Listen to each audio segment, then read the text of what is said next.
우리는 흔히 도구라고 하면 단순히 정보를 더 빠르고 쉽게 전달하는 수단 정도로 생각하잖아요. 보통은 그렇게 생각하죠. 펜이나 컴퓨터나 그냥 도구니까요. 하지만 인지과학의 관점에서 보면 학습 도구의 발전 역사는 사실 인간의 뇌가 가진 물리적 한계를 극복하기 위해서 인지 구조 자체를 외부로 확장해온 눈물겨운 역사입니다. 뇌를 해킹해왔다. 와, 이거 아주 흥미로운 표현인데요. 사실 우리 뇌가 한 번에 처리할 수 있는 정보량, 그러니까 병목 현상이 늘 문제긴 했잖아요. 그렇습니다. 그래서 인간은 새로운 도구를 발명할 때마다 자신의 기억이나 사고의 일부를 뇌 밖으로 덜어냈어요. 무거운 짐을 바닥에 내려놓듯이 말이죠. 아, 기억을 밖으로 내보낸다. 네.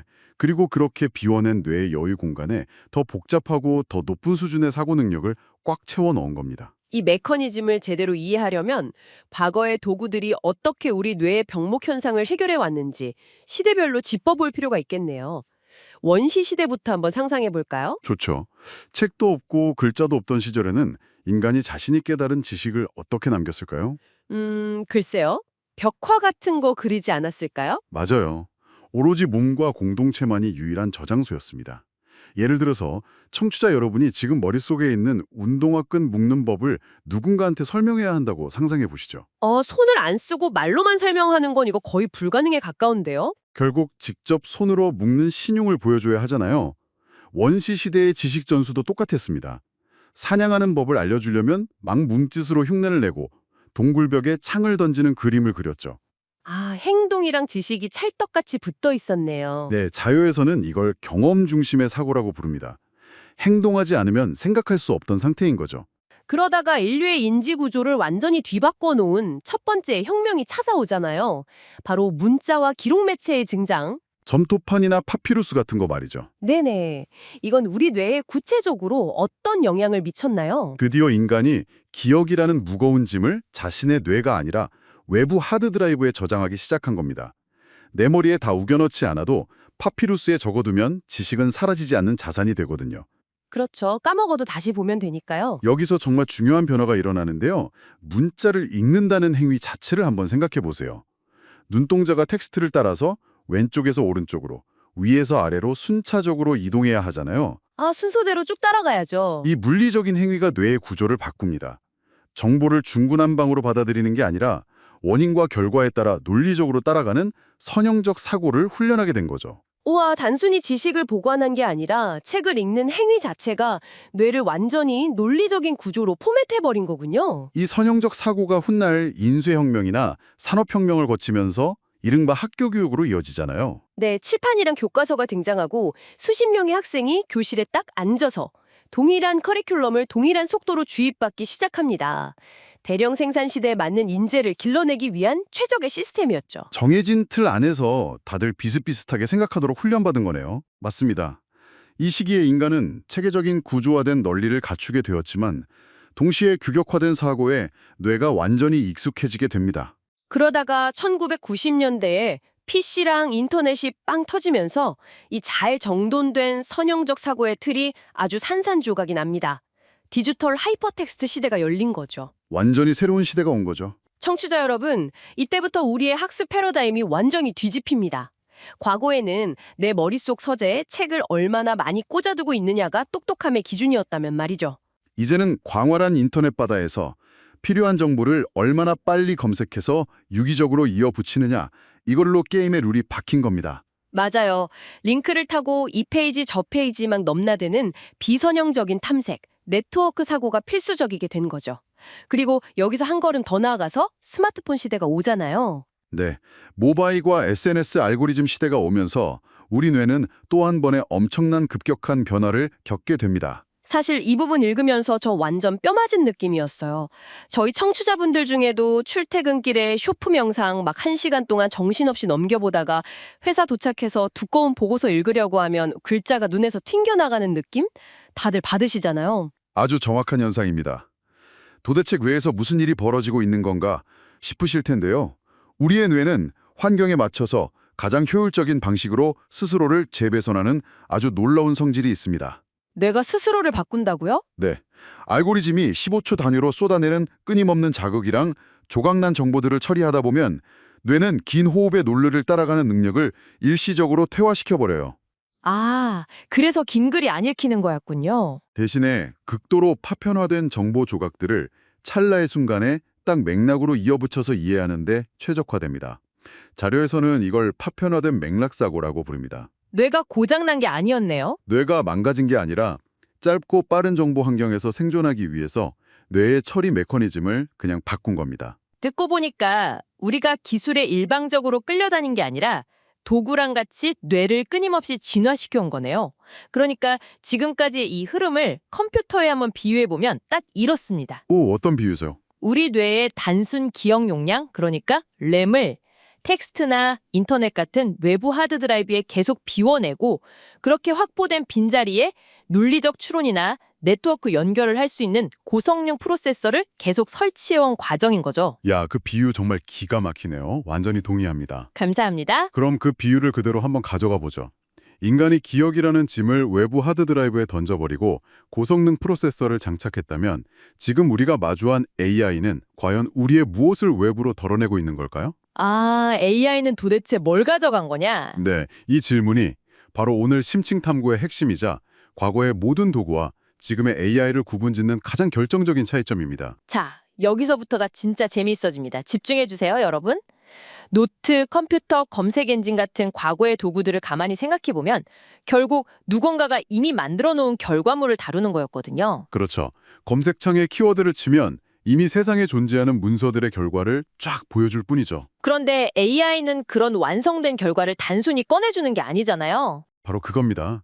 과거의 도구가 결과의 저장소였다면 AI는 질문을 해석하고 아이디어를 생성하는 사고의 과정, 프로세스 그 자체에 개입합니다. 사고 과정이요? 네. 인간이 어떤 문제를 해결할 때 머릿속에서 일어나는 사고 과정을 해부해 보면요. 크게 4단계의 조립 라인으로 나눌 수 있습니다. 4단계요? 어떻게 돌아가나요? 첫째, 지금 무엇이 문제지? 라고 정의하는 단계. 둘째, 그 문제를 해결하기 위해 관련 정보를 막 찾는 탐색 단계. 문제 정의 그리고 탐색. 다음은요? 셋째, 모은 정보들을 버무려서 구체적인 아이디어를 만들어내는 생성 단계. 그리고 마지막 넷째가 여러 대안 중에서 무엇이 가장 맞는가 결정하는 판단 단계입니다. 문제 정의, 탐색, 생성, 판단.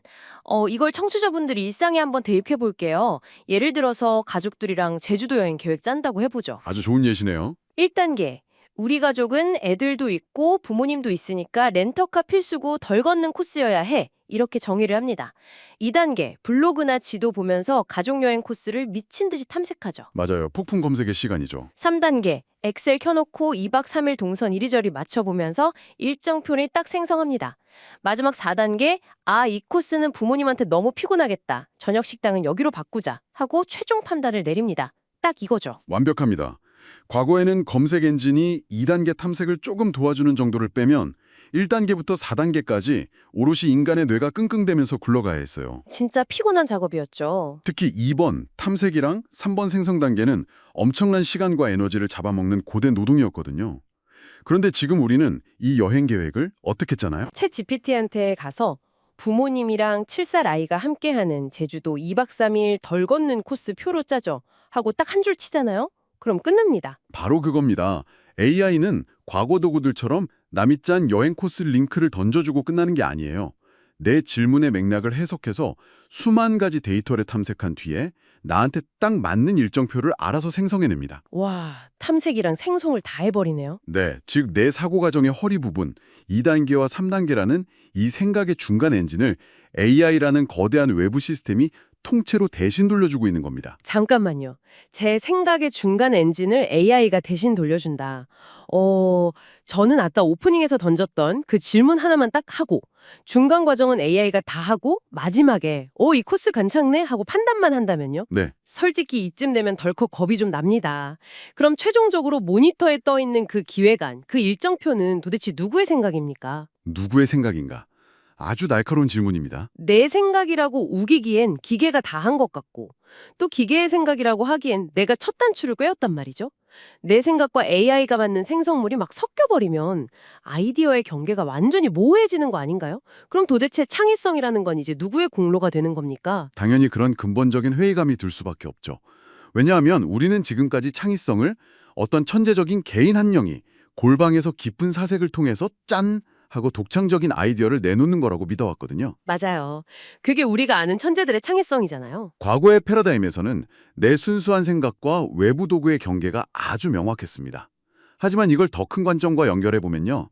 이 자료들은 AI 시대에 이르러서 인간의 인지 확장이 그야말로 완성 단계에 진입했다고 선언합니다. 인지 확장의 완성 단계요? 네, 바로 지능의 공동 생성, 코크리에이션 단계입니다. 지능의 공동 생성, 나와 기계가 지능을 막 함께 만든다는 건가요? 쉽게 말해서 탁구, 핑퐁 게임을 한번 떠올려 보세요. 인간이 탁구대 너머로 첫 서브, 그러니까 질문을 넣습니다. 네, 프롬프트를 치는 거죠. 그럼 AI가 수많은 데이터를 융합해서 꽤 괜찮은 1차 아이디어를 스매싱으로 딱 넘겨주죠? 이때 인간은 그걸 무비판적으로 그냥 받아들이는 게 아닙니다. 아, 그냥 복부 타는 게 아니군요. 방향은 좋은데 예산 제약 조건이 빠졌잖아. 예산의 절반으로 줄여서 다시 짜봐. 라고 수정고를 날립니다. 새로운 질문을 던지는 거죠. 아하, 랠리가 이어지네요. 네, 이 과정이 실시간으로 막 수십 번 반복되면서 애초에 인간 혼자서는 생각지도 못했던, 그리고 AI 단독으로는 결코 도달하지 못했을 결과물이 탄생하는 사고의 새로운 루프가 형성된 겁니다. 와, 그러니까 이제 지능이나 창의성이라는 건 내 머릿속에 딱 갇혀있는 고정된 능력이 아니네요. 기계와 내가 끊임없이 상호작용하는 그 역동적인 흐름 자체에서 피어나는 거군요. 정확합니다. 이게 누구 공로냐, 누구 생각이냐를 따지는 것 자체가 이제는 매우 구시대적인 발상이라는 거죠. 관점이 완전히 바뀌어야겠네요. 이제 당신의 창의성은 내 머릿속에서 얼마나 기발한 아이디어를 직접 꺼낼 수 있느냐가 아닙니다.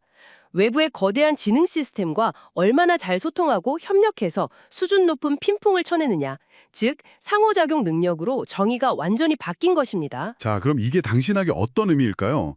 창의성의 정의 자체가 완전히 바뀌었다면 당장 내일 회사에서 일해야 하는 우리한테 이 거대한 변화는 도대체 뭘 의미하는 걸까요? 자료를 보면 이 변화 속에서 수많은 사람들이 빠져있는 아주 위험한 착각이 하나 등장하거든요. 여러분 이거 진짜 주의하셔야 합니다. 네, 바로 AI가 내 생각의 중간 과정을 다 알아서 해주니까 이제 인간은 뇌를 좀 쉬어도 되겠네? 훨씬 편해졌네? 라고 믿는 착각입니다. 저도 솔직히 어제 AI가 써준 메일 보면서 속으로 만세를 불렀거든요. 아, 이제 골치 아프게 생각 안 해도 되겠다 싶었죠. 그런데 자료는 그게 완전히 반대라고 경고하더라고요. 완전히 반대죠. 생각의 중간 엔진을 기계가 맡게 되면서 살아남는 인간에게 요구되는 사고의 깊이와 책임은 과거보다 훨씬 더 무거워졌습니다. 어때서 그런 거죠? 아주 단순한 원리예요. 인간이 대충 좋은 보고서 하나 써줘 라고 낮은 수준의 질문을 던지면 세상에서 가장 똑똑한 AI라도 영혼 없고 뻔한 쓰레기 텍스트만 뱉어내거든요. 아, 맞아요. 처음 챗GPT 썼을 때 되게 신기하긴 한데 뭔가 묘하게 겉도는 느낌? 너무 교과서적인 대답만 해서 실망하셨던 분들 진짜 많으실 거예요. 그게 결국 질문 수준이 낮아서 그런 겁니다. 내 탓이었군요. 게다가 AI가 그럴듯한 결과를 내놓았다고 치더라도요. 인간에게 그걸 비판적으로 읽어낼 해석 능력이 없다면 어떻게 될까요? AI가 교묘하게 만들어낸 거짓 정보, 즉 할루시네이션에 그냥 속아 넘어가서 치명적인 결정을 내리게 됩니다. 와, 듣고 보니 진짜 무섭네요. 결국 예전처럼 지식을 머리에 막 많이 우겨 넣는 것이나 논리적으로 예쁘게 정리 잘하는 기술의 가치는 이제 바닥으로 떨어졌습니다.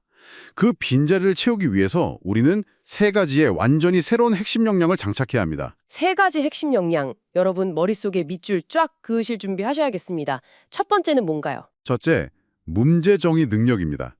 영어로는 problem framing이라고 하죠. 빈 캔버스 앞에서 도대체 우리가 풀어야 할 진짜 문제가 무엇인가를 날카롭게 벼려서 AI에게 방향을 지시하는 능력입니다. 질문 설계 능력이군요. 네, 과거의 인간이 정답을 찾는 사람이었다면 미래의 인간은 문제를 정의하는 사람입니다. 정답에서 문제 정의로. 그럼 두 번째는요? 둘째, 의미 해석 능력, 센스 메이킹입니다. AI가 단 몇 초 만에 쏟아내는 방대한 결과물 속에서 이게 진짜 말이 되는 소린가? 이 데이터에 숨겨진 의도나 편향은 없는가? 이걸 매인 눈으로 가려내고 비판적으로 읽어내는 힘이죠. 아, AI 결과물을 무조건 수용하지 않는 비판적 사고력이네요. 그럼 마지막 세 번째는 뭔가요? 셋째, 재구성 능력입니다. Recontextualization이라고 하는데요. AI가 뱉어낸 그 객관적이고 차가운 텍스트를 지금 나의 상황, 우리 회사의 처지, 내 고객의 감정선에 맞게 온전히 내 것으로 연결하고 각색해내는 힘입니다. AI의 논리에 인간의 체온과 맥락을 더하는 마지막 터치네요. 맞습니다. 그게 없으면 그냥 기계의 말일 뿐이죠. 질문 설계 능력, 의미 해석 능력, 재구성 능력 이렇게 세 가지 영역을 듣고 나니까 오늘 자료가 우리한테 외치고 싶은 메시지가 정말 명확하게 다가옵니다. 어떻게 정리해 볼 수 있을까요? 우리는 이제 스스로 지식을 암기하면서 끙끙대는 생각을 잘하는 사람에 머물러서는 안 된다는 거네요. 한 단계 진화해서 거대한 AI 파트너랑 유기적으로 소통하면서 생각을 잘 연결하는 사람으로 거듭나야 한다는 거군요. 완벽한 요약입니다. 바로 그것이 과거의 인재상과 앞으로 다가올 AI 시대의 인재상을 가르는 가장 결정적인 기준이 될 겁니다. 자, 오늘 우리는 정말 깊고 거대한 인류의 생각 진화사를 착 훑어봤습니다. 원시 시대에 몸짓으로 지식을 나누던 인류가 문자와 책으로 뇌의 논리 구조를 만들었고 인터넷으로 파편화된 맥락을 잇는 법을 배웠죠. 네, 엄청난 여정이었죠. 그리고 이제는 우리의 생각 과정 자체, 그 중간 엔진을 인공지능과 나누는 전대미문의 단계까지 왔습니다. 청취자 여러분, 오늘 심층탐구에서 딱 하나만 기억하셔야 한다면 바로 이것입니다. 네, 지금 눈앞에 닥친 AI 시대는 내 머리 아픈 생각을 기계한테 싹 떠넘겨버리고 쉴 수 있는 지능의 외주화 시대가 결코 아닙니다. 오히려 AI라는 지치지 않는 사고 파트너와 끊임없이 핑퐁을 치면서 내 한계를 뛰어넘는 지능을 함께 직조해내는 지능의 공동 생성 시대입니다. 그렇기 때문에 청취자 여러분, 당장 내일 출근해서 업무를 시작하시거나 무언가를 새로 배우실 때 접근 방식을 완전히 바꿔보시기를 강력히 원합니다. 어떻게 바꿔야 할까요? 내가 지금 이 지식을 얼마나 아는가에 집착하는 건 이제 완전 과거의 방식입니다. 그 대신에 나는 이 골치 아픈 문제를 풀기 위해 AI와 어떤 식으로 상호작용할 것인가, 어떤 뾰족한 질문을 던져서 AI의 잠재력을 끌어내는 루프를 돌릴 것인가, 이쪽으로 사고의 초점을 이동시키십시오. 초점의 이동. 네, 그 작은 관점의 스위치가 딱 켜지는 순간 여러분은 이 거대한 인지 확장의 시대에 그 누구보다 압도적인 사고의 지휘자가 되실 수 있을 겁니다. 여러분, 인류의 인지지나 역사를 가만히 돌이켜보면요. 결국 더 높은 차원의 위대한 질문을 던지기 위해서 암기하고 검색하는 단순 노동을 끊임없이 외부 도구로 덜어내온 눈부신 과정이었습니다. 우리의 뇌는 항상 더 복잡한 연산을 위한 빈자리를 필요로 했으니까요. 네, 맞습니다. 그렇다면 마지막으로 여러분께 이 도발적인 질문을 하나 던지면서 오늘 시간을 마무리하고 싶습니다. 만약 지금 당신이 편리함이라는 달콤한 독에 취해서 깊이 고뇌함의 질문 던지기를 멈춘다면 어떻게 될까요? 정말 상상하기 싫은 상황이네요. AI가 눈앞에 대령해주는 그럴듯해 보이는 첫 번째 답변에 그냥 이 정도면 됐어 라고 그저 만족하기 시작한다면 말입니다. 인류의 눈부신 인지 진화하는 그 순간 거기서 멈춰버리는 걸까요? 아니면 역방향으로 끔찍하게 퇴화하기 시작하는 걸까요? 한번 진지하게 생각해봐야 할 문제네요. 당신의 그 귀중한 생각의 운전대 지금 누가 잡고 있습니까? 당신입니까? 아니면 모니터 너머에 깜빡이는 커서입니까? 방송이 끝난 후 출근길이나 퇴근길에 혹은 조용한 밤에 한 번쯤 깊이 고민해 보시기 바랍니다. 오늘 저희가 준비한 심층탐구는 여기까지입니다. 끝까지 함께 생각의 루프를 돌려주신 여러분, 감사합니다.